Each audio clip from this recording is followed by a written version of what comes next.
Hello everyone, welcome to the channel the फीडियाज academy. मैं कपिल संडीले आप सभी का बहुत बहुत स्वागत करता हूं आपके अपने एजुकेशनल चैनल द फीडियाज एकेडमी पे। और आज हमारी जो ये क्लास है वो क्लास होगी, पर्टिकुलर क्लास ईवीएस की क्लास होगी, जो कि आपको काफी टाइम से आप शेड्यूल में हमने चीजें लाने की कोशिश की थी और वो चीजें जो है कुछ कुछ रिदम में आ भी गई है।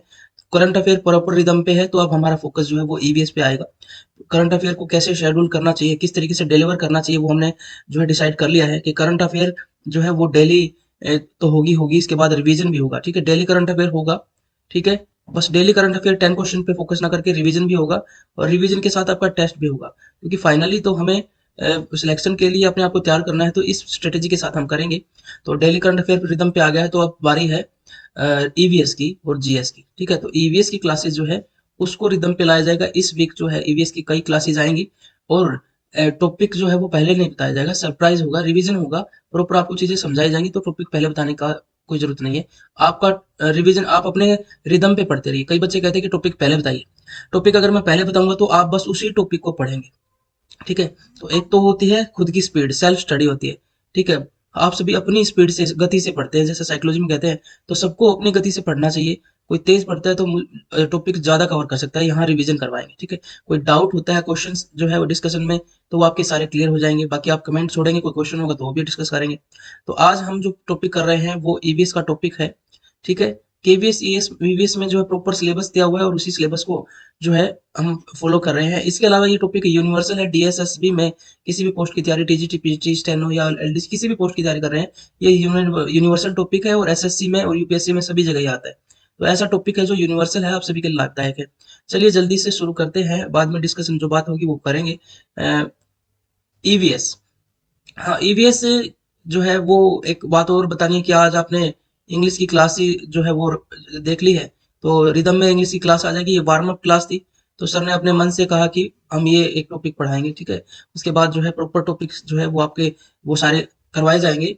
क्वेश्चन डिस्कशन भी होगा और टॉपिक वाइज भी होगा। ये स्ट्रेटेजी होगी कि एक तरीके से ना पढ़ा के कभी मिक्स क्वेश्चन करवाएंगे, रिवीजन हो जाएगा, कभी एक टॉपिक पे फोकस कर देंगे। ठीक है, अब क्वेश्चन है, land mass bounded by sea on three side is refer to as. तीन तरफ से समुद्र से घिरे भूभाग को क्या कहा जाता है? तो समुद्र से घिरा एक भूभाग जो तीन तरफ से समुद्र से घिरा है या पानी से घिरा है, जैसे कि इंडिया में होता है, इधर अरेबियन सी है। ठीक है, और आप इधर देखिए तो बे ऑफ बंगाल है। ठीक है, ये पार्ट तो हालांकि इंडस ओशियन का ही है, इधर हिंद महासागर है। तो तीन तरफ से घिरा हुआ भाग है, तो इसको क्या कहते हैं? ऐसे भूभाग को कहते हैं पेनिनसुला या प्रायद्वीप। तो भारत का दक्षिण का प्रायद्वीप जो है आपने सुना होगा।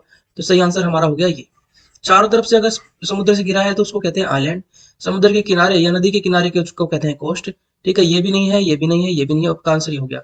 इसके साथ साथ आपसे पूछा जाता है कि ऐसा समुद्र जो तीन तरफ से घिरा हो लैंड से। ठीक है, ऐसा समुद्र जो तीन तरफ से लैंड से घिरा हो उसको क्या कहते हैं? उसको बे कहते हैं। ठीक है, खाड़ी कहते हैं। जैसे इंडिया के मामले में आप देखते हैं तो इधर बंगाल की खाड़ी है। ठीक है, तो ऐसा समुद्र, the ocean which is surrounded by land from three side is called as but ocean, नहीं बे, सॉरी बे कहते हैं उसको। चलिए ये हो गया हमारा क्वेश्चन। नेक्स्ट क्वेश्चन पे बढ़ते हैं। नेक्स्ट क्वेश्चन क्या कहता है? ठीक है, तो आप इससे भी इसको समझ सकते हैं, बे ऑफ बंगाल को कहते हैं, क्योंकि यहाँ पर आपने, अच्छा आप चित्र बनाने की जरूरत नहीं है, इसने पहले से स्लाइड में हमने किया हुआ है। ठीक है, अब देखिए यहाँ पर म्यांमार है, तो इस तरीके से ये भी लैंड हो गया, ये भी लैंड हो गया, और इधर भी लैंड हो गया ऊपर। तो दिस इज द बे। ठीक है, और अगर आप बात करें इस पार्ट की, पेनिनसुलर इंडिया की, ठीक है, तो इसमें देखेंगे इधर भी वाटर है, इधर भी वाटर है, और इधर भी वाटर है। This is called as peninsula. ठीक है, I think now the things are clear. ठीक है, चलो नेक्स्ट पे चलते हैं। नेक्स्ट क्वेश्चन पे, mountain ranges in the eastern part of India forming its boundary with Myanmar are called as what? Collectively known as what? Bharat के पूर्वी भाग में म्यांमार के साथ अपनी सीमा बनाने वाली पर्वत श्रृंखलाओं को सामूहिक रूप से क्या कहा जाता है? तो हिमाचल, उत्तराखंड, ये उत्तराखंड तो नहीं है, Purvanchal, none of the above. तो आपका आंसर क्या होना चाहिए? देखिए हिमाचल जो है वो हिमालय का वो पार्ट है जो कि मिडल हिमालय का पार्ट है। ठीक है, तो मिडल हिमालय का हम एलिमिनेशन मेथड यूज करेंगे, मिडल हिमालय को हिमाचल कहा जाता है।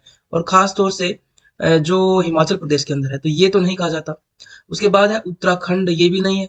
यहाँ पर Purvanchal, this is right answer. Purvanchal कहा जाता है, पूर्वांचल हिमालय। ठीक है, कौन सी जो पहाड़ियां हैं उनको थोड़ा सा मैं आपको बता देता हूँ। चलिए देखिए यहाँ पर पूर्वांचल हिमालय की पहाड़ियों को देख लेते हैं। ये देखिए, ये जो पहाड़ी आपको दिखाई दे रहे हैं, ये नागा हिल, ठीक है, मणिपुर हिल और मिजो हिल। तो ये तीनों हिल्स जो हैं वो आप देखेंगे कि इस डायरेक्शन में, साउदर्न डायरेक्शन में आपको दिखाई देंगे। और फिर बाद में ये जो अंडमान द्वीप है, यही कहा जाता है कि ये इसी का एक्सटेंशन है, जो हिमालय का ही एक्सटेंशन है, जो कि समुद्र के अंदर है। तो ये द्वीप जो है पर्वत है असल में, तो वैसे ही समुद्र से घिरे हुए हैं, इसलिए इनको द्वीप कहा जाता है। तो ये द्वीप जो है ये इसी का एक्सटेंशन है। लेकिन ये देखिए गारो और खासी, ये जो पहाड़ियां, ये पूर्वांचल का पार्ट नहीं है। This is part of Indian peninsula, ठीक है, इसका पार्ट है। ठीक है, ये ध्यान रखेंगे, ये गारो खासी जो हिल्स है, ये पेनिनसुला का पार्ट है, पठार का पार्ट है, जो दक्कन का पठार है। इसका एक्सटेंशन अरावली से लेकर और नीचे यहाँ डेक्कन प्लेचू दिखाई दे रहा है, और छोटा नागपुर का प्लेचू, और यहाँ पर ये चीज दिखाई दे रही। यहाँ की जमीन नीचे धसी हुई है, ठीक है। कभी यहाँ पे ऊंचाई की जमीन थी तो ये नीचे धस गई, इसकी वजह से इस पठार का हिस्सा नीचे धस चुका है, और इस पे नदियों के द्वारा जो है जलोढ़ मिट्टी यानी कि एल्यूवियल सॉइल जमा दी गई है। तो इस तरीके से आपको बहुत हेल्पफुल होगा। ये दो को ध्यान रखना है। अब ये पूर्वांचल हिमालय है, जो कि म्यांमार के साथ बाउंड्री बनाता है, ठीक है। तो I think things are clear, ठीक है। बढ़ते हैं नेक्स्ट क्वेश्चन की तरफ। The western coastal strip south of Goa is refer to as what? Goa के दक्षिण में पश्चिमी तटीय पट्टी को क्या कहा जाता है? तो जो हमारा तट है उसको हमने नोमेनक्लेचर किया हुआ है, क्लासिफाई किया हुआ है अलग अलग नामों से, ठीक है, स्टडी के पर्पज से। तो ये हमारा पेनिनसुलर पार्ट है जो कि समुद्र से लगता है, तो इसका वेस्टर्न कोस्ट है ये, ठीक है। वेस्ट डायरेक्शन इधर होती है, मैप में पढ़ते हैं, नॉर्थ ऊपर की तरफ होती है, साउथ इधर और ईस्ट इधर, ठीक है। ये आपको पता है तो आप ग्लोब या मैप इजीली पढ़ सकते हैं। तो इसका सही आंसर क्या होगा? तो इसका सही आंसर कोरोमंडल होगा, या कोंकण होगा, या कन्नड़ा होगा, या नॉर्दर्न सरकार होगा। तो आपको अगर सही पता है तो इसका सही आंसर होगा कन्नड़ा पार्ट। गोवा के दक्षिण में जो पार्ट है उसको कन्नड़ तट कहते हैं। आप उस आपको थोड़ा सा मैप में ही सारे ऑप्शन बता देते हैं, ठीक है। ये कोरोमंडल नहीं है, तमिलनाडु में होता है। कोंकण गोवा से ऊपर का पार्ट है, ठीक है, गोवा, उसके ऊपर गोवा तक का पार्ट जो है वो महाराष्ट्र का, गुजरात से शुरू होता हुआ, उसको कोंकण कहा जाता है। उत्तरी सरकार भी नहीं है, बताते हैं ये सारी चीजें कहाँ पर है। बट आंसर तो हमें मिल ही गया है कि कन्नड़ कोस्ट है। अब हमारा मैप में देख लेते हैं। तो मैप में देखिए, आप इधर से जो कोस्ट देखिए, ये वाला जो कोस्ट है ना, इसको कहते हैं काठियावाड़ कोस्ट, ठीक है। और ये वाला जो कोस्ट है, इसको वेस्टर्न कोस्ट का जो ये पार्ट है गोवा से, ये देखिए यहाँ पर, इसको थोड़ा सा मैं हाईलाइटेड कर देता हूँ, ये हो गया गोवा। गोवा तक का जो पार्ट है, ठीक है, इस गोवा तक का जो पार्ट है इसको कहते हैं कोंकण, कोंकण कोस्ट। अब गोवा से यहाँ पर देखिए, यहाँ पर मंगलूर है जो कि कर्नाटक के अंदर है, इस पार्ट को कहते हैं कनारा कोस्ट या कन्नड़ा कोस्ट, ठीक है। और इसके बाद पूरा केरला का कोस्ट टिल कन्याकुमारी, ये जो बिल्कुल यहाँ तक जो केरला कोस्ट है इसको कहते हैं मालाबार, ठीक है। तो मालाबार, क्योंकि हम मलयालम भाषा इजीली कनेक्ट कर सकते हैं हिंट के रूप में। अब आ गया इधर का कोस्ट जो कि तमिलनाडु का कोस्ट है, इसको कहते हैं कोरोमंडल कोस्ट, ठीक है। इससे बहुत क्वेश्चन पूछा जाता है, कौन से कोस्ट पर सर्दी में बारिश होती है, तो तमिलनाडु की कोस्ट में होती है। अब यहाँ पर जो ये आंध्रा कोस्ट भी कह देते हैं, इसको उत्तरी सरकार भी कहा जाता है, ठीक है, नॉर्दर्न सरकार भी कहा जाता है। तो ये कभी कभी पूछ लेता है। और ये उड़ीसा का जो कोस्ट है इसको उत्कल कहा जाता है। अगर राष्ट्रगान में एक शब्द आता है उत्कल जलधि तरंग, नहीं, पंजाब सिंध गुजरात मराठा द्राविड़ उत्कल बंगा, ठीक है। ये भारत को डिफाइन करने की कोशिश की जाती है, जिसमें पंजाब, फिर सिंध, गुजरात, मराठा, और ये भाग सारा द्रविड़ और उत्कल बंगा। तो और विंध्य, हिमाचल, यमुना, गंगा, ठीक है। तो इस तरीके से इंडिया को डिफाइन करने की इसमें कोशिश की जाती है। चलिए नेक्स्ट क्वेश्चन में पढ़ते हैं। The highest peak is in the eastern ghat is what? Eastern ghat के अंदर हाईएस्ट पीक जो है वो ईस्टर्न घाट के अंदर कौन सी है? अनाईमुदी, कंचनजंगा, या फिर महेंद्रगिरी, या खासी? चारों पहाड़ियों को बताएंगे कहां पर है, लेकिन सबसे पहले इसका आंसर देख लेते हैं कि पूर्वी घाट की सबसे ऊंची चोटी है महेंद्रगिरी, जो कि उड़ीसा के अंदर है। आंसर हमें मिल चुका है। अनाईमुदी जो है वो पश्चिमी घाट की, वेस्टर्न घाट की सबसे ऊंची चोटी है, ये ध्यान रखेंगे।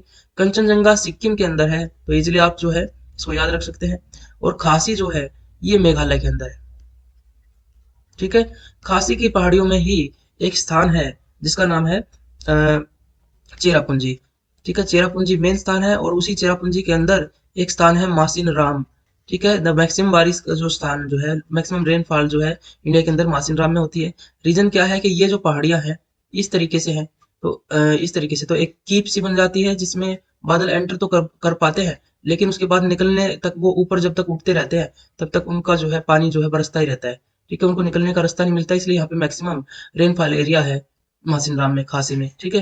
तो इसको मैं ऐसे याद रखता हूँ कि बहुत ज्यादा बारिश से खांसी हो गई, ठीक है। ऐसे हिंट से याद रख सकते, तो इस तरीके से आप चीजों को कनेक्ट करके अपने आप से भी हिंट बना सकते हैं। महेंद्रगिरी, ठीक है, पर्वत भी पूछ लेता है, और ये भी पूछ लेता है कि हाईएस्ट पीक कौन सी है। तो आपको मैप के माध्यम से एक बार और बता देता हूँ कि कंचनजंगा कहाँ पर है। कंचनजंगा देखिए ये एक छोटा सा राज्य है भारत का, सिक्किम, यहाँ पर कंचनजंगा है जो कि हिमालय की भारत में सबसे ऊंची चोटी। लेकिन कराकोरम की देखिए सबसे ऊंची चोटी, तो वो K2 गोडविन आस्टीन है जो कि पीओके में भारत इसको अपना पार्ट मानता है। तो ये K2 या गोडविन आस्टीन इसको कहते हैं, ये कराकोरम में है। ठीक है, मेन हिमालय में अगर सबसे ऊंची चोटी पूछे तो वो कंचनजंगा है। ठीक है, अब ये जम्मू कश्मीर का पार्ट नहीं, ध्यान रखना, जम्मू कश्मीर का पार्ट, जम्मू कश्मीर बस इतना ही है। ठीक है, तो अब ये लद्दाख का पार्ट है के टू, ये ध्यान रखेंगे, क्वेश्चन जो है वेरी कर गया है तो आप कंफ्यूज नहीं होंगे। कंचनजंगा मिलिट्री एकेडमी काफी फेमस है, ये सिक्किम में है। अब उसके बाद बात करते हैं वेस्टर्न घाट की सबसे ऊंची चोटी, वो है अनाईमुदी। ठीक है, अनाईमुदी, ये आपके लिए टास्क है, आपको बताना है कि अनाईमुदी केरला में है या तमिलनाडु में। काफी कंफ्यूजन होता है, यहाँ पर दो हिल पूछे जाते हैं, एक अन्नामलाई, ठीक है, और एक पूछा जाता है अनाईमुदी। ठीक है, ये दोनों जो है काफी आपस में कंफ्यूज करते हैं, ये आपका टास्क है। ठीक है, तीसरा बता देता हूँ, जो वेस्टर्न घाट की सबसे ऊंची चोटी है दोडा बेटा, वो तमिलनाडु के अंदर है। इसके अलावा तमिलनाडु के अंदर एक और स्थान है जिसका नाम है ऊटी। ठीक है, इसको वहां पर उद्गम मंडलम भी कहते हैं, उद्गम मंडलम, ये टूरिस्ट प्लेस है। तो ऊटी का काफी जो है फिल्मों की शूटिंग यहाँ पर होती है। तो ये हिल स्टेशन टाइप है, तो इसलिए यहाँ पे थोड़ा ठंड होती है, तो लोग यहाँ विजिट करने जाते हैं। तो आपके लिए टास्क हो गया अनाई मुदी और अन्नामलाई।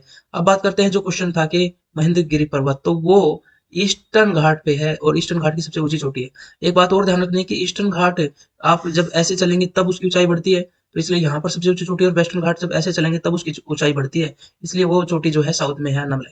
और मेन लैंड का साउदर्न मोस्ट पॉइंट है केप कोमोरिन, जो कि तमिलनाडु में कन्याकुमारी है। ठीक है, ये कभी कोई पूछ लेता है। और नॉर्दर्न मोस्ट पॉइंट जो मेन लैंड का है वो है इंदिरा कोल।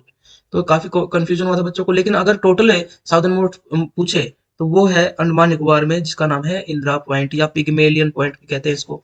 ठीक है, इतना कुछ जो है इंदिरा पॉइंट, पिग्मेलियन पॉइंट हो गया। इसके साथ साथ पार्सन पॉइंट भी इसको कहा जाता है, तो अलग अलग नाम से आ सकता है। ठीक है, पिग्मेलियन भी आ सकता है।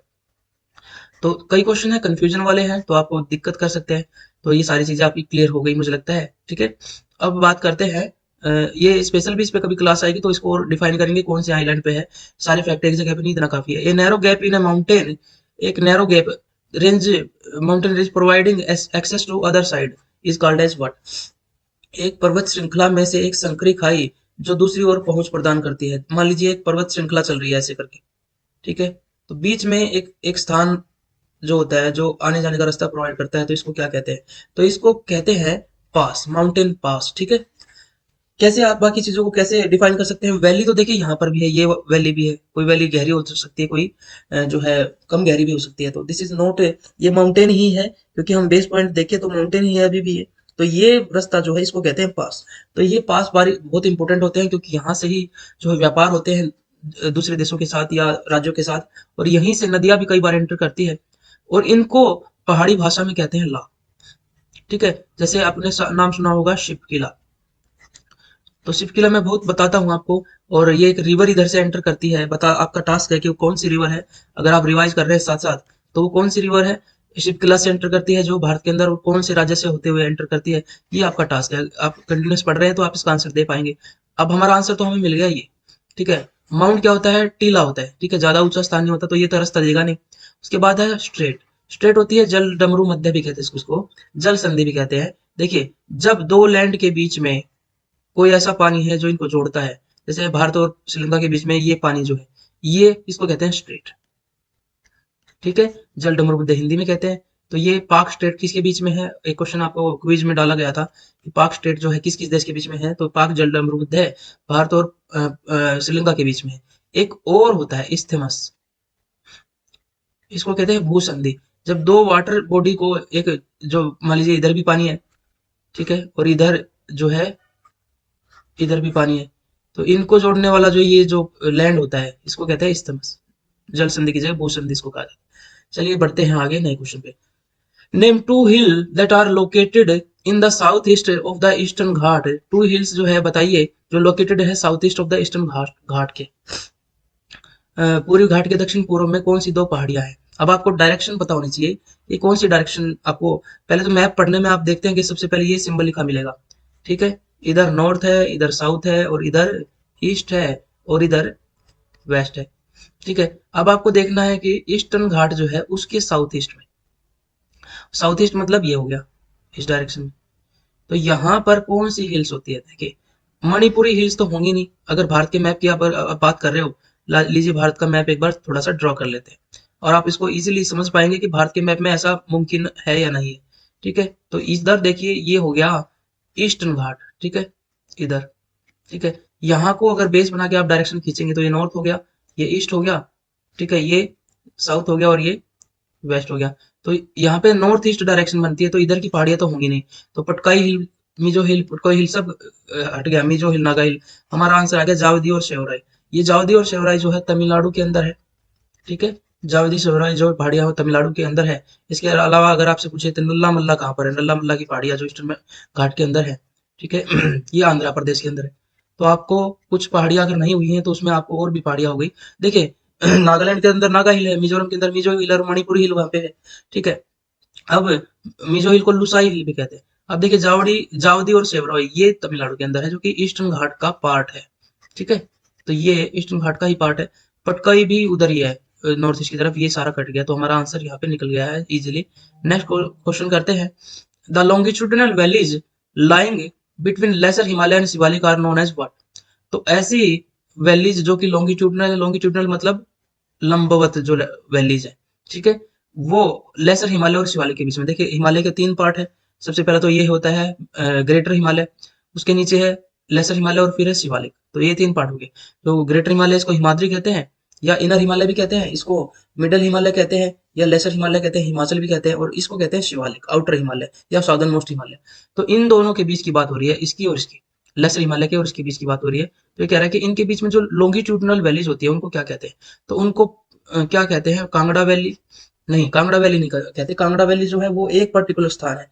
ठीक है, पटकाई बूम, पटकाई बूम जो है ये उधर है, नॉर्थ ईस्ट की तरफ है। ये भी नहीं है। पासिस तो रास्ता हो गया, रह गया डून्स। ठीक है, ये डून्स मतलब वो डून्स नहीं है, सैंड डून्स नहीं है। इनको दून जो कहते हैं ना, वो है ये दून। ये ट्रांसलेशन ये एज इट इज कर लिया, ये दून है, इसका कोई मीनिंग नहीं है। यहाँ पर जो स्थान है उनको दून कहते हैं। जैसे देहरादून एक स्थान है, तो देहरादून, ऐसे कई स्थान है जिनके पीछे दून लगा होता है।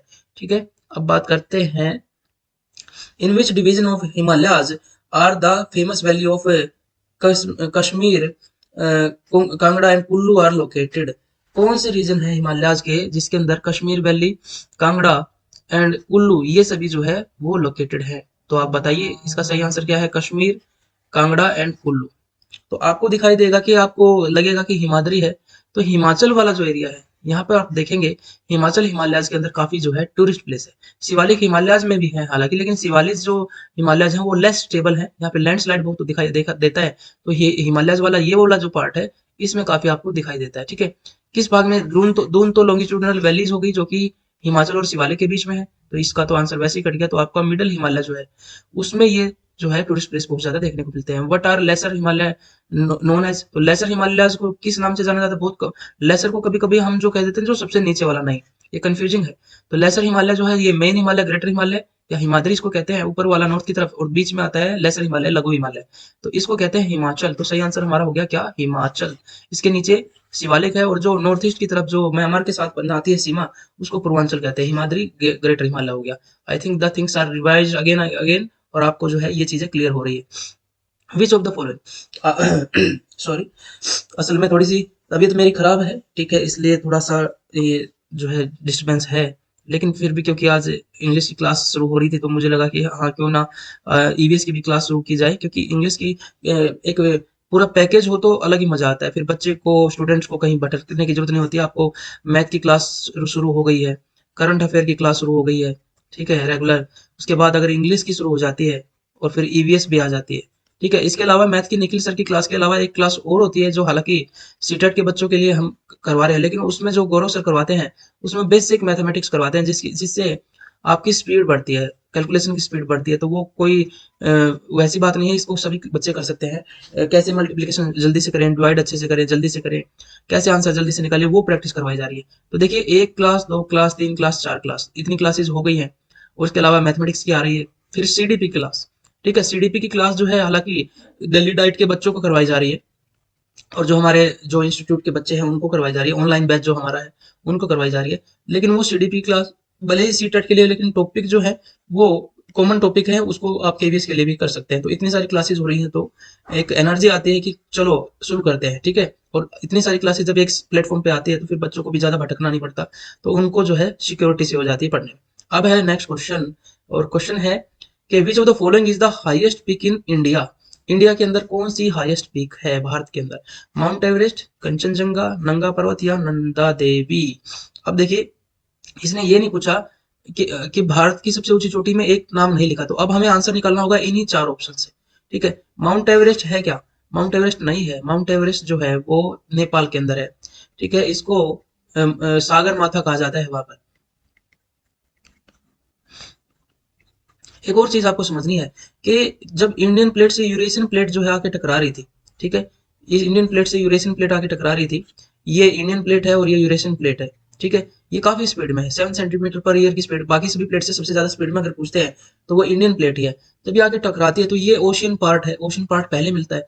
ये जो ज्यादा स्पीड में होती है वो नीचे की तरफ धसती जाती है, और यहाँ फ्रिक्शन फ्रिक्शन होता है, तो ऊपर से बहुत सारी रिवर्स का पानी अंदर गिरता रहा, ठीक है। और वो गिरने की वजह से यहाँ सिंक्लाइन, जियो सिंक्लाइन हो गया, क्योंकि पानी गिरता है सिंक के अंदर, और यहाँ डिपोजिशन हो गया, और आज आगे बढ़ने के बाद जो है इसको फोल्ड होने लगा, ठीक है। फोल्ड होने के बाद बने हैं हिमालय। तो यहाँ पर आपको ये चीज ध्यान रखनी है कि क्योंकि ये प्लेट ज्यादा फोर्स लगा रही है, तो अगर आप देखेंगे, ये नॉर्थ देखेंगे और इधर साउथ देखेंगे, तो हिमालय जो है ना वो इंडियन साइड में ज्यादा ऊंचाई दिखाते हैं, क्योंकि ये प्लेट ज्यादा फोर्स लगा रही है। तो इंडियन साइड में बहुत ज्यादा जो है इंक्लाइन दिखाई देता है इनका। मैं दोबारा बना के दिखा देता हूँ कि आप देखेंगे अगर इनको, तो इंडियन साइड में ऐसे दिखाई देता है हिमालय। इधर साइड से इतना ऊंचा नहीं दिखाई देता, इंडियन साइड में ज्यादा इसका हाइट दिखाई देती है, और ज्यादा इसका वर्टिकल जो है वो दिखाई देता है, क्योंकि ये जैसे फोर्स ज्यादा लगा हुआ है। इसलिए चाइना या चाइना की तरफ से जो माउंट एवरेस्ट है उस पर चढ़ना इतना मुश्किल नहीं है, ठीक है। अब माउंट एवरेस्ट जो है वो वर्ल्ड की सबसे ऊंची चोटी होगी, और किसके अंदर है? ये हिमालय के अंदर है, हिमालय रेंज के अंदर है। तो इसलिए कहा जाता है कि वर्ल्ड के सबसे हाईएस्ट माउंटेन कौन सी है? वो हिमालय है। नवीन जो है बलित पर्वत भी कहा जाता है, न्यू फोल्ड माउंटेन भी कहा जाता है, ठीक है। हालांकि अगर वर्ल्ड के सबसे लंबी रेंज अगर आपसे पूछता है तो वो एंडीज है। लंबी मतलब लंबे एरिया में फैली हुई, तो ये एंडीज कहाँ पर है? ये साउथ अमेरिका के अंदर है एंडीज, ठीक है। आप देखेंगे इस कोस्ट के ऊपर जो है ये एंडीज पर्वत श्रृंखला है, जो काफी लंबे एरिया में फैली हुई है। उसके बाद सबसे ऊंची पूछे तो वो हिमालय, जो हिमालय के अंदर अगर कोई पीक पूछे तो वो माउंट एवरेस्ट है, जो कि नेपाल के अंदर सागर माथा है। पूछ रहा है हाईएस्ट पीक इन इंडिया, तो यहाँ नंगा पर्वत नहीं है, नंदा देवी पर्वत जो उत्तराखंड के अंदर है ये है। नंगा पर्वत जम्मू जम्मू कश्मीर के अंदर है, और ये है देखिए कंचनजंगा, ये सिक्किम के अंदर है। तो ये हमारा सही आंसर होगा अगर इंडिया का कंसिडर करें और चार ऑप्शन को एनालाइज करें। नेक्स्ट क्वेश्चन है, Himalaya consist of 3 parallel ranges in its longitudinal extent. Himalaya जो है 3 पैरेलल रेंजेस से बना हुआ है, लॉन्गिट्यूडनल एक्सटेंट में देखे, इस तरीके से देखे। विच of the following is name of the northern most range. तो नॉर्दर्न मोस्ट रेंज जो है इसको ग्रेटर हिमालय या हिमाद्री कहा जाता है, या इनर हिमालय भी कहा जाता है। तो सही आंसर हम हो गया ये। बार बार रिवाइज करने की जरूरत नहीं है, शिवालिक साउदर्न मोस्ट है, पूर्वांचल की तरफ जो म्यांमार की तरफ है वो ये है, और हिमाचल मिडल वाला है। बात करते हैं नेक्स्ट क्वेश्चन के बारे में। तो which of the following are young fold mountains. तो यंग फोल्ड माउंटेन्स कौन सी है? युवा बलित नवीन वलित पर्वत। वलन से, जैसे बल पड़ जाता है किसी चीज पे, जैसे मान लीजिए कपड़ा है, ठीक है। अब उस कपड़े को इधर से भी दबाइए और इधर से भी दबाइए, तो उसमें कपड़े में आपको ऐसे फोल्ड बन जाएगा, ठीक है। तो इसी तरीके से ऐसे फोल्ड करने से वो चीजें बनी है। जब जियो सिंक्लाइन बना हुआ था तो इसमें चीजें डिपॉजिट हो रही थी, लेकिन वो ये चीजें जो है वो कपड़े की तरह सॉफ्ट नहीं है, धीरे धीरे सेडिमेंट्री रॉक्स बन गई। अब सेडिमेंट्री रॉक्स बन गई, और क्योंकि बहुत सारा ये जो प्लेट आपस में टकरा रही थी, नीचे यहाँ पे लावा भी है, तो ये प्लेट यहाँ पर जो है पिघल भी जा रही है। लेकिन ये वाला जो है लाइट एलिमेंट है, लाइट एलिमेंट होने की वजह से इस लावे में नीचे न जाके ये ऊपर की तरफ ही बढ़ने लग जाता है। इसकी वजह से इसकी कोर जो है ग्रेनाइट की बनी हुई है, जो हिमालय है उसकी कोर ग्रेनाइट की बनी हुई है, जो हिमाद्री और हिमाचल है, कई बार पूछ लेता है। तो ग्रेनाइट चट्टाने बनी है, तो उसके ऊपर ये डिपोजिशन है। अब इधर से भी फोर्स लगा हुआ है, इधर से भी, तो ये जो फोल्ड माउंटेन्स है लाखों साल लिया इसने इसको फोल्ड होने में, ठीक है। तो ये फोल्ड हो के फिर इसका हाइट बढ़ता रहा, और आज भी हिमालय का हाइट बढ़ रहा है, ठीक है। कहीं कहीं पर 8848 मैक्सिमम हाइट दिखाई देती है आपको माउंट एवरेस्ट की, और कहीं कहीं पर अब ये दिखाने लगे हैं कि और बढ़ गई है, ठीक है। जब ये प्लेट्स जो है पूरी तरीके से आपस में आके इस तरीके से मिल जाएंगी और ओशन प्लेट जो है खत्म हो जाएगी, तब हिमालय की हाइट बढ़नी खत्म हो जाएगी, और अरावली की तरह फिर उसका नदियों के द्वारा जो है इरोजन होगा, और वो धीरे धीरे छोटे हाइट की हो जाएंगी। लेकिन ये तो लाखों करोड़ों साल बाद होगा। तो इसका आंसर हमने निकाल लिया है, नहीं निकाला है। यंग फोल्ड माउंटेन कौन सी है? देखिए यंग फोल्ड माउंटेन्स, जितनी भी पेनिनसुला पे जो माउंटेन्स है वो यंग फोल्ड माउंटेन्स नहीं है, वो पुराना। पेनिनसुला सबसे स्टेबल और काफी पुराना एरिया है। तो नीलगिरी कट गया, सह्याद्री कट गया। अब बात आती है अरावली। अरावली भी पेनिनसुला का ही पार्ट है। अरावली ओल्ड फोल्ड माउंटेन है, वर्ल्ड की one of the old mountain है, ये है तो ये भी फोल्डिंग माउंटेन, लेकिन बहुत पहले बनी थी। तो हमारा सही आंसर हो गया हिमालय। ठीक है, तो क्वेश्चन में कंफ्यूज कर सकता है आपको, ओल्ड फोल्ड माउंटेन पूछ ले तो आप नवीन फोल्ड माउंटेन पे आंसर लगा देंगे। तो देखिए अब है geographically which of the following physiographic division of India is suppose to be one of the most stable land block. तो ये अभी मैंने डिस्कस किया है कि कौन सा फिजियोग्राफिक डिवीजन इंडिया का जो है सबसे स्टेबल माना जाता है ज्योग्राफिकली। हिमालय तो स्टेबल नहीं है, यहाँ पे आप देखते हैं अभी भी जो प्लेट मूव कर रही है और अर्थक्वेक जो है होता है नॉर्दर्न पार्ट में। ठीक है, तो यहाँ पर तो ये स्टेबल नहीं है, और इसके अलावा हाइट भी बढ़ रही है, प्लेट्स टकरा रही है। अब है नॉर्दर्न प्लेन्स, नॉर्दर्न प्लेन्स अभी भी आपको समझ में अगर ना आया हो तो जीएस इंक्लाइन में ये प्लेट जो आगे की तरफ बढ़ रही है, तो यहाँ पर ये जो डिपोजिशन है ना, ये नॉर्दर्न प्लेन बन गया डिपोजिट होके जहां हम रह रहे हैं, तो ये स्टेबल जगह नहीं है। ठीक है, तो ये भी नहीं है। अब पेनिनसुलर प्लेटू ये सही आंसर है, अभी हमने आपको बताया था। इंडियन डेजर्ट रेगिस्तान जो है वो भी जो है आपको स्टेबल नहीं है। रीजन क्या है कि यहाँ पर भी वो जो मैदानी एरिया है वो अभी भी प्लेट्स जो है टकरा रही है। तो यहीं पर स्टॉप करते हैं हम। ठीक है, काफी क्वेश्चन डिस्कस किए, मुझे लगता है कि 20 के आसपास क्वेश्चन हो गए होंगे। ठीक है, क्योंकि स्लाइड मेरी ये बता रही है 20 नहीं होंगे तो 15 क्वेश्चन तो अच्छे से हो गए, लेकिन डिस्कशन के साथ अगर टोटल करें तो आपको 40 से 50 क्वेश्चन का अच्छा रिवीजन हुआ होगा। ठीक है, तो कैसा लगा आपको वीडियो ये जरूर बताइए। सबसे पहले तो ये वीडियो आपको पसंद आया या नहीं आया तो लाइक या डिसलाइक से जरूर बताइए। ठीक है, पसंद आया तो फिर लाइक जरूर कर दीजिए अभी। ठीक है, उसके बाद आपने अगर ये पहली बार क्लास कर रहे हैं या आप कभी कभी क्लास करने आते हैं तो सब्सक्राइब कर लीजिए, क्योंकि अब क्लासेज रिदम पे आ रही है। टाइम लगता है, हम एमेच्योर काम नहीं कर सकते कि हाँ एकदम से शुरू किया और फिर उसको बीच में छोड़ दिया। हम अपने रिसोर्सेज को जुटा रहे हैं, और रिसोर्सेज को जुटा के सारी चीजें आपने देखा है सेटअप प्रॉपर तरीके से क्लासेज और स्मार्ट बोर्ड से कराना और सारा सेटअप करके चीजें शुरू कर रहे हैं। तो इसलिए जो है आपको जो है एमेच्योर तरीके से नहीं, रेगुलर क्लासेज अब आएगी, सब्सक्राइब कर लीजिए। और जो आपके घर परिवार में आपके साथी जो है, आपके भाई बहन जो तैयारी करते हैं, तो आप उनको रिकमेंड कर सकते हैं कि यहाँ से पढ़ने के लिए। ठीक है, शेयर कर सकते हैं। ठीक है, अच्छे सोर्स से रिकमेंड करना चाहिए, किसी को भी गलत डायरेक्शन नहीं देनी चाहिए। ठीक है, तो उसके बाद हम जो लास्ट में बात करते हैं वो मोटिवेशन की बात करते हैं। तो एक एक लाइन है कि अक्सर कांटों पर चलने वाले लोग जल्दी मंजिल पर पहुंच जाते हैं। अक्सर कांटों पर चलने वाले लोग जल्दी मंजिल पर पहुंच जाते हैं, क्यों? जल्दी मंजिल पर पहुंच जाते हैं,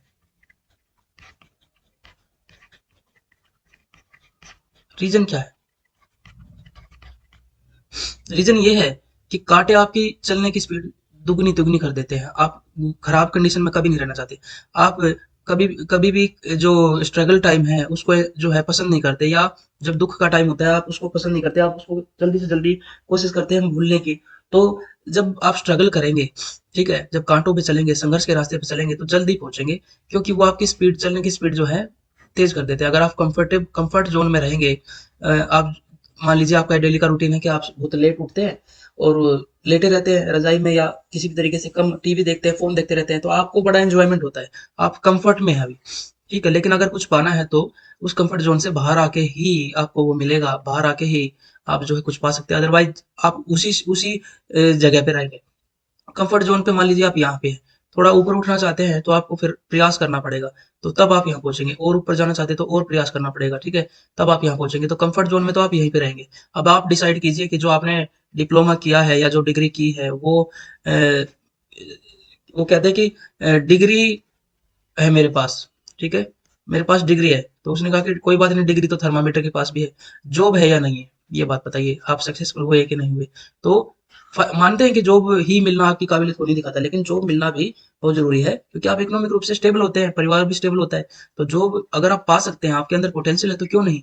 ठीक है, तो जरूर हासिल कीजिए। चलिए मिलते हैं नए वीडियो के साथ, अपना ध्यान रखिए, खुश रहिए। शेयर कर दीजिए, और इंग्लिश क्लास जो है आपको कैसी लगी वो भी बता सकते हैं। ठीक है, और ईवीएस क्लास जो है वो तो आप जो है आप रेगुलर आ ही रहे हैं, और आप इसको रेगुलर करते भी रहिए, तो आपको एक अच्छा मैटर देने की कोशिश है। अपना ध्यान रखिए। जय हिंद, जय भारत। रुक जाना नहीं तू कहीं हार के, और कांटों पर चल के मिलेंगे साए बहार के। कांटों पर तो चलना ही पड़ेगा। ठीक है, आप संघर्ष करेंगे तो ही जीवन को जी पाएंगे, अदरवाइज आप एक्सपोजर नहीं होगा तो आप कामयाबी की महत्व भी नहीं समझ पाएंगे। आपकी मेहनत में रंगत आ जाएगी। स्ट्रगल करना शुरू कर दीजिए। जय हिंद, जय भारत।